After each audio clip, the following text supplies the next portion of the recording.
మునుగోడు శాసనసభ్యులు కోమటిరెడ్డి రాజగోపాల్ రెడ్డిని ఎన్నికల్లో గెలిపిస్తే కాలనీని డెవలప్ చేస్తామని ఇచ్చిన హామీని నిలబెట్టుకోవడం జరిగింది.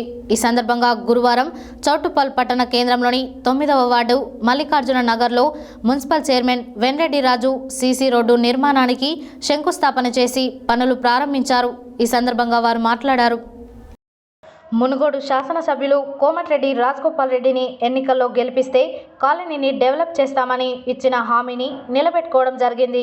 ఈ సందర్భంగా గురువారం చౌటుప్పల్ పట్టణ కేంద్రంలోని 9వ వార్డు మల్లికార్జున నగర్లో మున్సిపల్ చైర్మన్ వెంరెడ్డి రాజు సీసీ రోడ్డు నిర్మాణానికి శంకుస్థాపన చేసి పనులు ప్రారంభించారు.